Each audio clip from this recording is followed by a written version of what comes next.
হাতে ধরুন ভোর হাতে ধরুন ভোর বাড়ি কই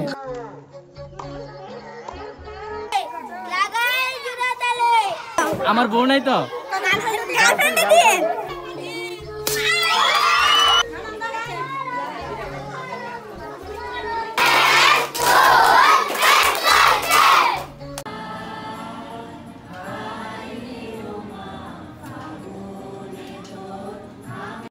কিছুদিন আগে মহান স্বাধীনতা দিবস গেছে আর এই স্বাধীনতা দিবস উপলক্ষে আমরার মহল্লার কিন্ডারগার্টেনের শিক্ষার্থীরা লইয়া একটা ক্রীড়া ও সাংস্কৃতিক অনুষ্ঠানের আয়োজন করছিলাম।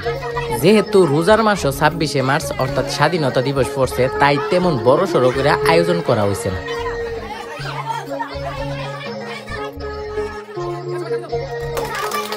স্কুলটা শিশু থেকে পঞ্চম শ্রেণী পর্যন্ত শিক্ষার্থীরা পড়ে। যেহেতু তারা ছোট মানুষ, কঠিন কোনো খেলা দিলে তারা খেলতে পারতো না, তাই স্বাভাবিক যেসব খেলা তারা পারবো ওইসব খেলাই তারারে দিছি। যেমন চতুর্থ শ্রেণীর মায়া পান যারা আছে তারারে দিছি দড়ি লাফ, শিশু শ্রেণীর যারা আছে হেরারে দিছি দৌড় আর বিস্কুট খেলা। এছাড়াও পাতিল বাঙ্গা আর মিউজিক্যাল থ্রো অর্থাৎ বালিশ খেলা, এই খেলাটি সবাইরে লাড়ি দেওয়া হয়েছে। তৃতীয় আর চতুর্থ শ্রেণীর ফুলাফানে খেলছে মোরগ লড়াই আর অঙ্ক দৌড়।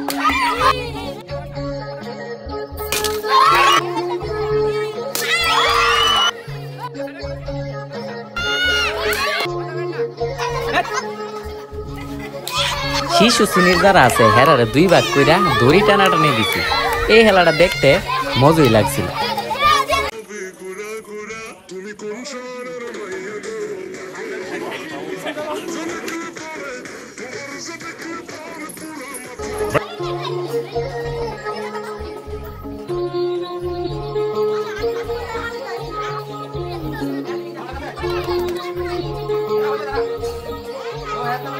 খেলাধুলার শেষে দিয়া সাংস্কৃতিক অনুষ্ঠান, যেমন খুশি তেমন সাজো, কবিতা, গজল, গান, যে যেটা বালা পারবো ওইটার ভিতরে অংশ নেবার কথা কইছি।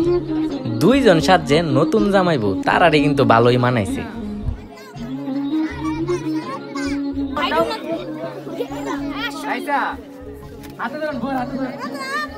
কেউ সাজে মুক্তিযোদ্ধার মা, কেউ চুরি বিক্রেতা, কেউ বা আবার বেদের মেয়ে।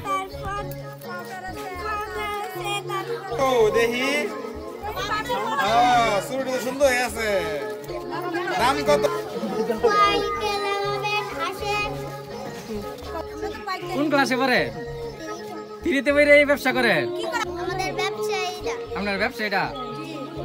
একটা কলার কিতা বেচবেন? হ্যাঁ, একটা কলা কত? 20 টাকা।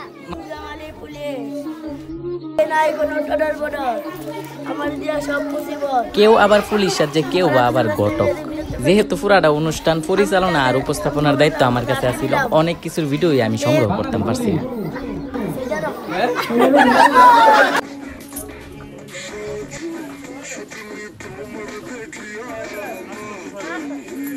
দ্বিতীয় স্থানে অর্জন করেছে রোহান। রিয়া দ্বিতীয় স্থানে পুরস্কার জিতেছে আসিয়া।